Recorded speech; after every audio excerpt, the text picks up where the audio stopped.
गणित मुझे कोई समझा नहीं पाया अभी तक कि एक पेड़ जो हमने मान लिया पूरी लागत उसके ऊपर, मैं ट्रांसपोर्ट से लेके, खाद से लेके, पानी से लेके उसे डेवलप करने में 100 रुपये आती है, और 100 रुपये वाला जो है पेड़ 15,000 रुपये का 8 साल में बिक जाता है, तो 150 गुना बिक गया।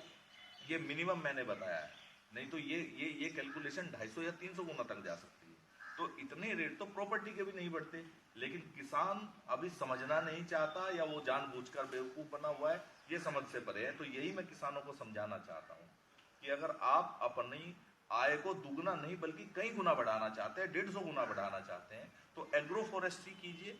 और एग्रो फॉरेस्ट्री में भी सबसे ताकतवर पेड़ मालाबार नीम, मीलिया डूबिया, और वो भी अच्छी वैरायटी का आप ले। मैं हरियाणा में जाता हूँ तो देखता हूँ मीलिया डूबिया के नाम पे लोगों को बकायन बांट दी गई, तो बकायन दे दी गई या बर्मा डेक दे दिया गया। वो शाखाएं ज्यादा निकालते थे, प्रॉपर्टी सेम थी लेकिन शाखाएं ज्यादा निकालते थे, और ये रिफाइंड क्वालिटी हम दे रहे हैं, और पेटेंट हमारे पास ही मिलेगी, हमारे पास मिलेगी या फतेहाबाद ब्रांच आप लोगों के पास मिलेगी।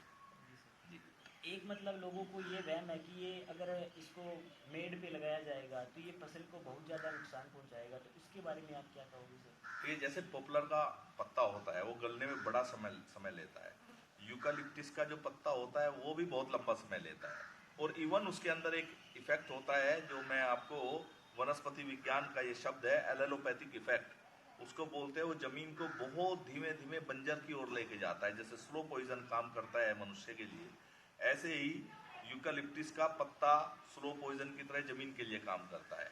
और बहुत जल्द हरियाणा में बैन हो चुका है यूकालिप्टिस, कहीं भी जितनी सरकारी जमीनें होंगी या सरकारी नर्सरियाँ थी, तो हरियाणा और पंजाब में वहाँ यूकालिप्टिस बैन कर दिया गया। और बहुत तेजी से अभी सुनने में आ रहा है, अभी लागू नहीं हुआ है, लेकिन उत्तर प्रदेश में भी अब सड़कों पर यूकालिप्टिस लगाना बंद किया जाएगा, क्योंकि पानी का ये बहुत दोहन करता है और जमीन को बंजरता की तरफ लेकर जाता है। तो मैं कहूँगा कि मालाबार नीम से बढ़िया कोई पेड़ नहीं है, आप इसे लगाइए। और इसे मेड पर भी लगाते हैं, इसका पत्ता गिरते ही डिकम्पोज हो जाता है मिट्टी में, प्लस जहाँ फंगस और आपका दीमक और अन्य ऐसे जो है फंगस होते हैं जमीन में जो खेती को नुकसान पहुंचाते हैं, उसको ये खत्म करने का काम करता है, और खेती को उसका कोई दुष्प्रभाव नहीं पड़ता, बल्कि ये जो है बहुत अच्छा प्रभाव खेत के ऊपर डालता है। इंसेक्टिसाइड की कमी भी आपको, मतलब कमी आपको पड़ेगी, आपको इंसेक्टिसाइड डालना नहीं पड़ेगा खेतों में अगर मालाबार नीम लगाया, तो खेती उत्तमता की ओर लेके जाए। एक इसका रंग, लकड़ी का रंग किस प्रकार का होता है सर? मैंने बताया कि जैसे सहारनपुर में हम जाते हैं, सहारनपुर में वुड कार्विंग का बहुत बड़ा काम है। आप जाओगे या जो फर्नीचर का मार्केट है वैसा नॉर्मल मार्केट, उसमें भी जाओगे तो आप पूछोगे कि जी सागौन का फर्नीचर दिखा दीजिए, तो सब बोलेंगे जी मध्य प्रदेश का सागौन आ रहा है। भाई किसान तो सागौन लगाता नहीं है, बहुत लंबे समय में सागौन होता है, तो आ कहाँ से रहे हैं जो इजीली बहुत तेजी से पेड़ आ रहे हैं। इसके पैटर्न ऑफ क्रेन्स जो है, जो रेशे चलने का तरीका है, वो सागौन जैसा है। फर्क सिर्फ इतना है कि सागौन के जो रेशे होते हैं वे थोड़े लाइट होते हैं, इसके थोड़े डार्क होते हैं। और वहां पे मैंने जब देखा कि लकड़ी मुझे दिखाई है, तो जितने भी लकड़ी सागौन के नाम पे चल रही है वो डार्क रेशो की है, यानी कि इसकी है। इसको लगाने का सही समय क्या होता है सर? इसको हम जनवरी के आखिरी हफ्ते से लगा सकते हैं, या फरवरी, आप मोटा मोटी बोल लीजिए कि फरवरी से आप लगाइए और अक्टूबर तक आप इसको खूब लगा सकते हैं, इजीली लगाइए और बहुत अच्छी ग्रोथ उस समय में ये लेगा। एक भाई साहब, इसको लगाने के बाद इसके लिए जो फर्टिलाइजर मैनेजमेंट है वो किस प्रकार से, यानी कि कौन सी खाद का यूज है वो हमें करना है, तो उसके बारे में आप कुछ? देखिए वैसे तो जो भी हम फसल को नॉर्मल खाद डालते हैं उसी से ये प्राप्त कर लेता है, लेकिन कुछ किसानों के सवाल आ रहे थे कि जी हम अगर इसको खाद डालें, कोई अच्छा कंटेंट, कोई अच्छा खाद अगर हम इसको डालते हैं तो उस पर क्या असर पड़ेगा।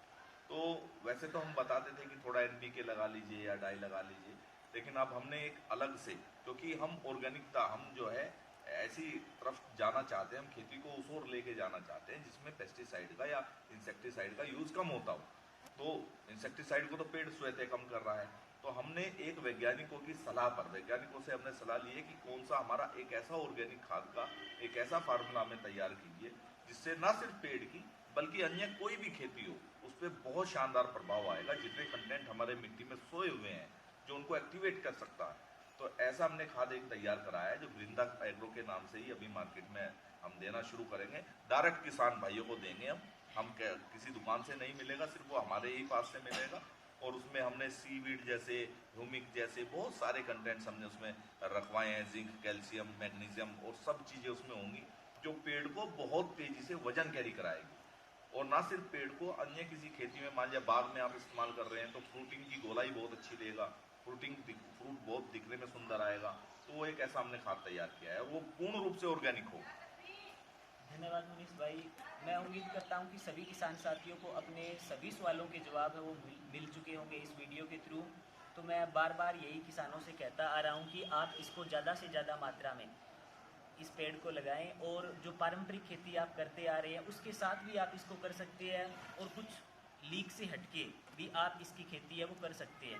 क्योंकि आने वाले टाइम में ये बार बार मैं ये कहता आ रहा हूँ कि एग्रो फॉरेस्ट्री का सबसे ताकतवर पेड़ है ये साबित होने वाला है या होगा। मतलब क्या है, इसमें कोई दो राय आपको देखने को बिल्कुल भी नहीं मिलेगी।